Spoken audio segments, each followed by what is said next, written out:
The scroll is killing you, not tomorrow, but instantly. You think you're just being lazy, but that constant, low-effort dopamine is an actual addiction. Therefore, your future success is already in jeopardy. I need you to understand who you're listening to at the moment. I have a doctorate in PharmD. I've spent over a decade studying human nature, but for 10 years, I was addicted to the scroll, just like you. That struggle is what makes me confident that the rules I'm about to give you work. Here are the 6 non-negotiable rules to regain your focus back. The first rule is the digital fast. The principle is simple. Create a friction zone when it comes to utilizing your devices, whether it's your phone, an iPod, or any other gadgets. You need to physically remove them from your work and sleep area, not across the room. Take it and put it in a drawer in a completely different room. You cannot rely on willpower on this because your brain is wired for immediate reward. Therefore, discipline is not about having extraordinary willpower, but about making it difficult to execute stupid decisions. Therefore, when you wake up and reach for that phone, that extra walk, that delay in time, that friction zone allows your frontal cortex about 10 seconds to kick in and decide, should I honor our goal of discipline or feed the immediate dopamine? That delay in access gives your brain that opportunity. Therefore, it is pivotal to understand the importance of your physical environment when it comes to changing your habits, because it can either contribute to your discipline or to your distraction. Comment get in the drawer if you're putting your phone in timeout tonight. The second rule is the 23-minute tax.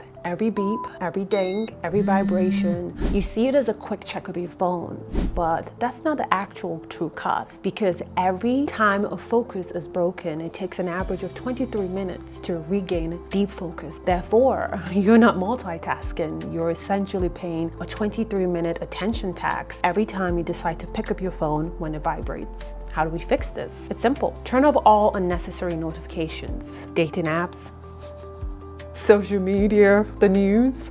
Or better still, get in a drawer, put it in a completely different room while you work. Your phone is a tool for your goals. Do not allow it to remote control you for other people's agenda, whether it's your peace of mind, your attention, or politics. The truth is either you're using your phone or your phone is using you. Therefore, by removing all interruptions, you protect your time, your focus, your peace of mind, which are vital materials for transformation and success. Rule number 3 is the self-trust rule.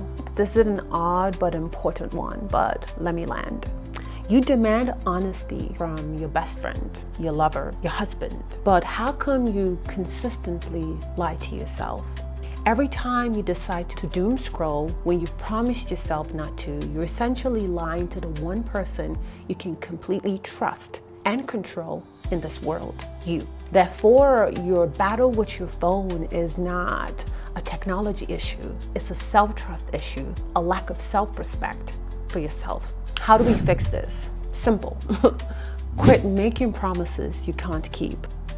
That's true. Otherwise, you wouldn't be here. Instead, create rules that you can't break. If focus is a problem, set a 15-minute timer where you're allowed to scroll as a reward in between work sessions or a timed break. Therefore, by honoring these little self-imposed rules, over time, you develop self-trust through discipline to vital rules that are necessary for living a happy, successful life. Time spent is something many are unaware of, and that's why is my rule number 4. Every time you doom scroll, you're saying, I don't value my time. Let's wipe it away.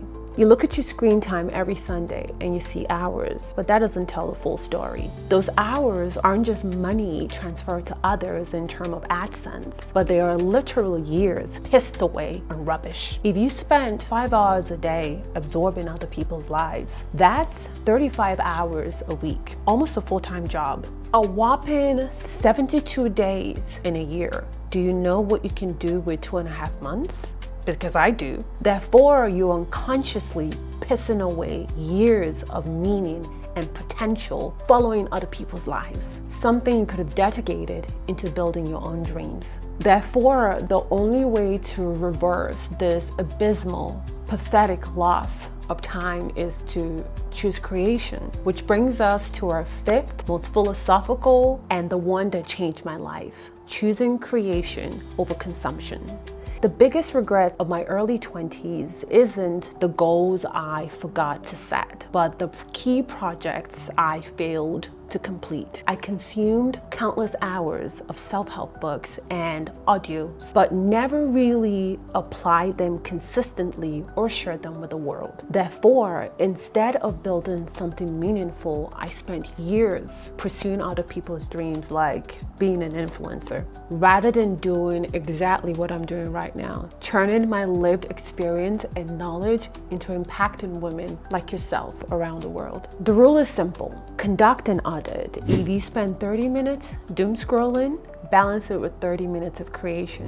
If you spend a great deal of time doing something you enjoy, ask yourself, how can I turn this into something people will pay me for? When you choose to doom scroll, you're choosing to be a passive consumer. But when you choose to read a page of a hard book, practice a skill, or even work on your dream goals, you're choosing to be a contributing, active member of society. Therefore, your future successful life is built on what you produce and not what you endlessly consume. Stop admiring other people's journeys and start building your own. The final rule is the engine that drives everything, the 90-minute rule. Everything I've shared, self-trust, time theft, or choosing to create over consumption, all of these don't matter unless you create a protected window to work on your goals. You can know all the rules, but without a scheduled focus, everything collapses. Therefore, this time block I'm about to share with you is to be treated as a non-negotiable meeting with your future self. The rule is simple: schedule a daily 90-minute block to work on your goals. For me, it's first thing in the morning between 6:30 to 8 a.m. when I work on the channel before distractions or even my day job starts. Find a time that works for you. You may not always feel motivated, but you must be disciplined. Treat this 90-minute time block as a sacrifice you must make if you're to attain anything of worthiness. This block of 90 minutes compounded over 6 months gives you about 270 hours of uninterrupted work, which honestly creates a progress that is far more impactful than 1,000 scattered hours. Doom scrolling kills your goals instantly, but focused creation brings them back to life. A time wasted is a future lost. Protect your 90 minutes. You now have the 6 rules to win the war against distraction. You can choose to be the person who honors their goals or not, but knowing these rules is only the defense. Therefore, to truly make success inevitable, you must have an offensive blueprint. The next step is to watch my video, 4 Habits That Transform Your Life in the Next 6 months. It's the perfect complement to the system we just built. Click it, and I'll see you there.